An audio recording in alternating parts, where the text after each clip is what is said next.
We're going to begin the Town Council Public Forum for Monday, January 13th, 2020. Happy New Year to everybody. The first individual signed up is Mr. Thomas Yates. Mr. Yates, if you can announce your name and your address, please, sir. Okay. And we'll keep it to 3 minutes. Thank you very much. Correct. My name is Thomas Yates, 30 Avery Street, Stratford, Connecticut. Good evening to the council members. And I just did some research in past town council budgets, past budgets by the mayor. Excuse me. I did some research on some budgets proposed by the mayor and town council adopted budgets. And there's a line item 01100-4697, Gas Pipeline Fund. In 2016, the town received $307,000 income from this fund. In 2018, $156,000, but there's nothing on the line in the mayor's budget or the town council approved budget for 2020. Also, in the odd years, there's nothing on that line.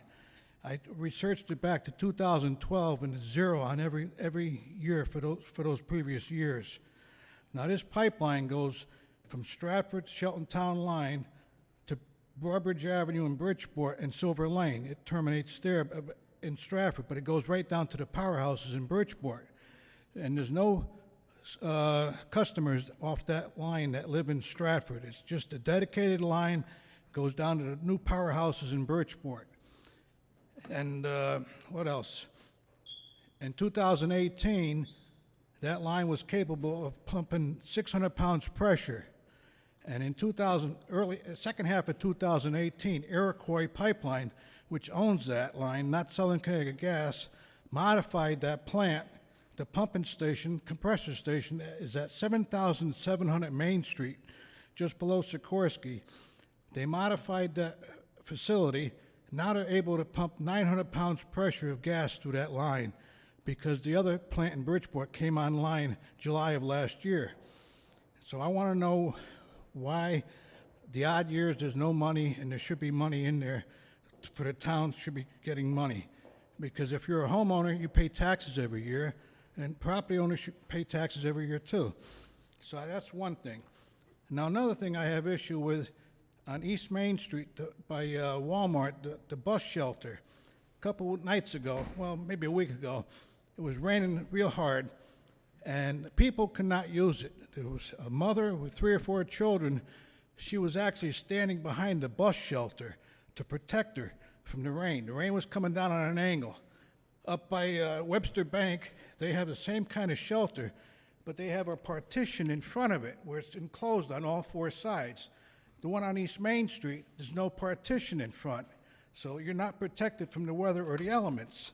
And I also found on line item 01109-6421, we give GBTA $18,000 a year.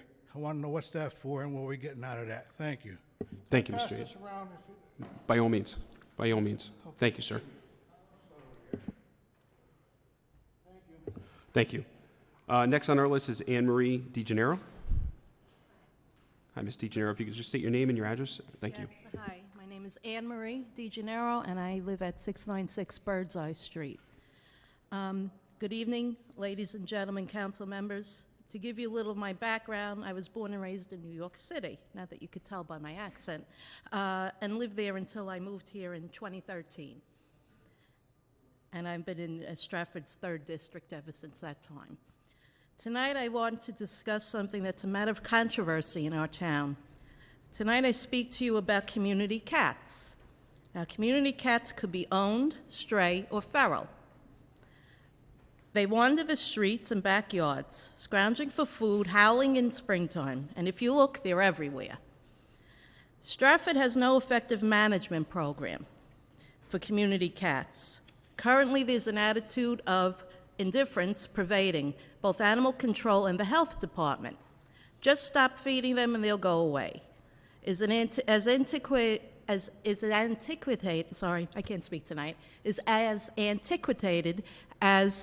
the notion that there are only cat ladies and not catmen, and that anyone who cares for them is mentally unstable.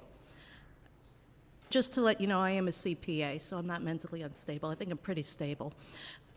Before anyone claims that cats hunt and kill birds, let me tell you, a well-fed cat would not hunt birds, but they will continue to hunt mice and rats. Cats, like humans, look for the easy way out and the easiest meal. If there's no other food source available and there are birds, then they're going to hunt and eat them.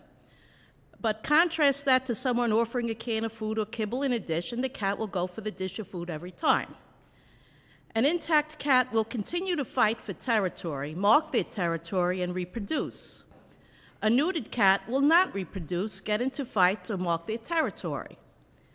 They will not spread disease by fighting. They will not be so emaciated or overwhelmed with litters of kittens so that they abandon them to be found and cared for by the STARS volunteers if they're lucky. They and their kittens will not die of starvation or exposure and decay on someone's property. Please bear with me while I propose a scenario. Within a lifetime, a female cat can be responsible for 3,500 descendants if she lives for 12 years. Since the average community cat lives 3 years, with 2 years being of reproductive life for them, we estimate she will be responsible for 688 descendants. And the cost now to euthanize a cat is about $150.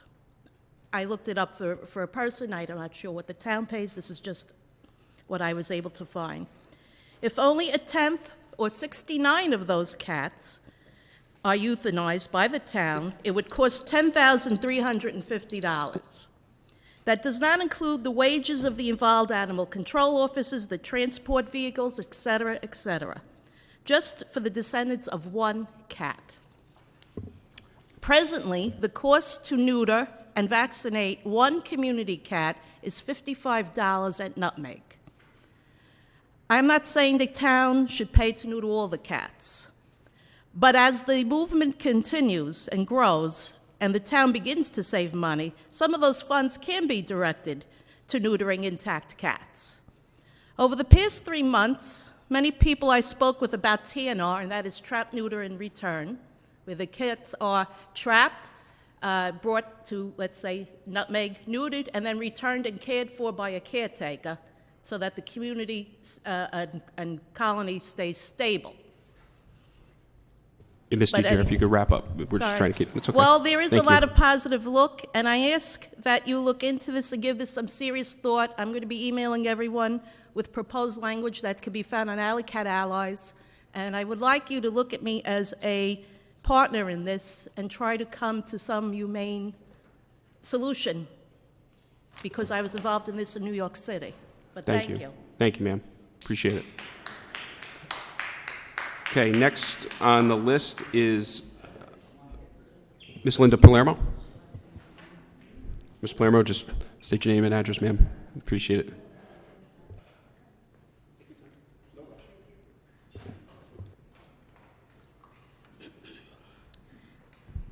Linda Palermo, 46 Fort Place, Stratford. Several years ago, a council through... Pardon? Is the mic on? Is your mic on? If you could just pull that closer to your... The mic is on. That close enough? Thank you. Several years ago, the council and the town attorney from that time wrote...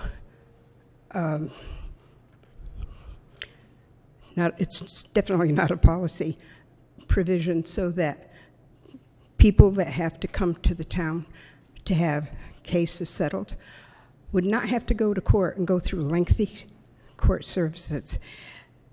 You could work it out. And I found the 2 sections. I have them printed. They were actually in my paperwork from, I believe it was 91, 92. And Tim Bishop was our attorney, okay? And over the years since I had my foot injury, people are saying, why are they making you take it to court? I says, I guess they have nothing else better to do than to cost the town money. And this town has paid a lot for the attorney, our town attorney, to try to settle this case, but he never settles it. So I am going to make that an issue. I'm bringing it to your attention now. I will make it an issue. I'm not too certain what I'm going to go, and I may do the grievances against the 2 attorneys that are involved in this. People don't put ordinances into position to have them totally ignored. And in my opinion, and it's my opinion, that what they're doing is wasting town money, besides maybe causing me a little havoc. I'll get through the havoc. I'll grieve. That's number one. Number two, there's something on there I wanted to talk about. The Thursday's the Shakespeare issue, am I correct? Is that coming up on Thursday's agenda? Anybody know? Yes, the subcommittee Thank you for meeting. answering me. They don't have to sit there like, duh. Thursday is the subcommittee meeting. It is, okay.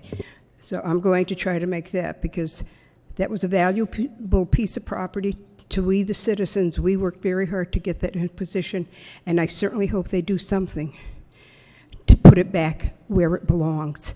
You may not get the same big building, but hopefully you will get little subdivisions, buildings on that property, so the people can then turn around and continue to work forward with Shakespeare Theater. There was one other issue, I can't think of it right now, but so I just want to say thank you for your time. Have a Happy New Year, everyone, and good night. Thank you, Ms. Palermo. Next up is Ms. Lisa Kasich. Ms. Kasich, if you could come to the microphone and announce your name and your address, ma'am. Lisa Kasich, 50 Birdseye Street, Yonkers.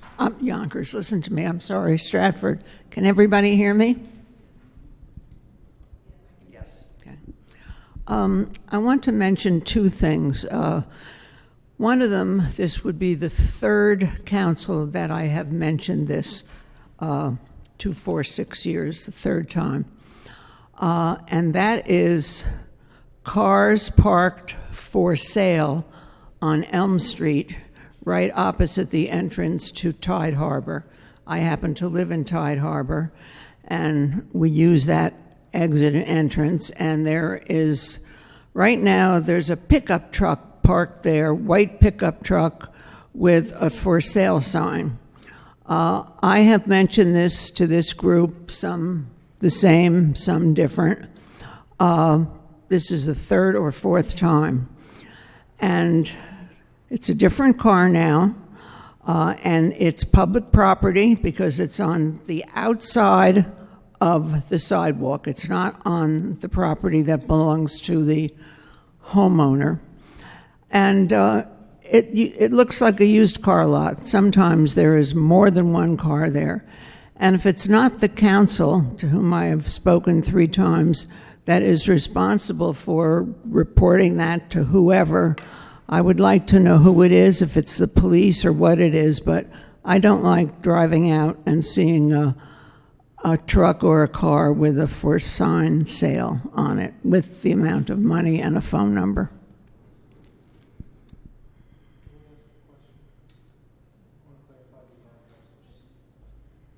We can clarify as soon as we're done. We'll just keep moving, so we'll clarify the address after. Okay. The other thing is, of course, most of us, or a lot of us, are extremely disappointed that the council is not allowed to respond to the people that have questions and talk. And I understand that that will not change with this council. So I want to know how they find out what the questions are. And also, there are only 1, 2, 3, 6 people out of 10. I just think that this town is missing a lot of things that it could be doing a lot better. Excuse me, there was a 3rd thing. This also came with the truck parking for 3 years. The yellow lines on Birdseye Street that go under the 95 highway, and then you turn left to go on 95 South. I've mentioned that 3 times too. You can't see them at all. And I did go to the state or about that, or in other words, I went to the town hall and they told me where to go.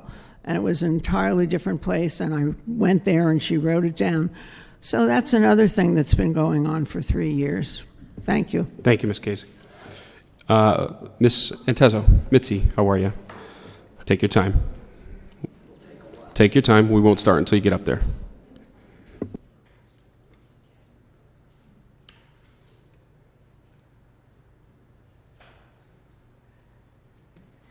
Okay, let's put these so they won't fall over.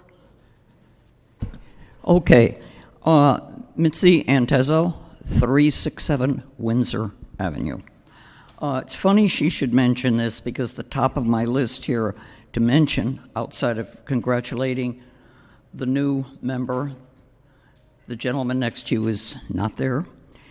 We have, 6 people listening, which actually is a record. Usually there's only Ms. Dancho and Mr. Pia and maybe one other person listening. I'm asking you to change the council rules of procedure and restore the council response to citizens and taxpayers. This is a big problem with a lot of people. Now, it was said that the previous council, well, the one I was in, 16 and 17, 2016, 2017, it went on too long. And I will admit we had 2 very long-winded members I will not identify. But if the chairman exercised maybe a 2-minute limit, and that was the end of it. Also, the other thing was people who were answering and talking did not stick to the topic of answering the public. They're supposed to answer the public's questions. Well, they didn't. So the chairman there, too, could say that the person was out of order if they were bloviating about something else that had nothing to do with the public input. So that's my thinking on it, and I still believe that you can change the council rules of procedure. It requires a motion, and it should be done. Now, I have one other thing that I'm going to bring up tonight, and that is I would, on most of this council, not the new people, you lost the Shakespeare Theater. It's on you, okay? I'd like to know why we have not sued that company that we paid over $100,000. As a matter of fact, I think it was over $150,000 to secure, not to mention clean up, et cetera, but to secure that building. Why haven't we sued him or her or whoever the company was? We put a lot of money out. Thank you. Thank you, Mitzi. Mr. Tavares, you missed everything I had to say. Is there anybody else who would like to speak who has not been recognized yet?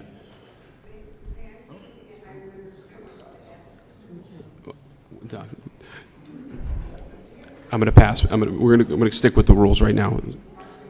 Yes, ma'am. No problem. Anybody else who has not been recognized? Nope. All right. Hearing none, I'll call the public forum for January 13th to a close at 7:05.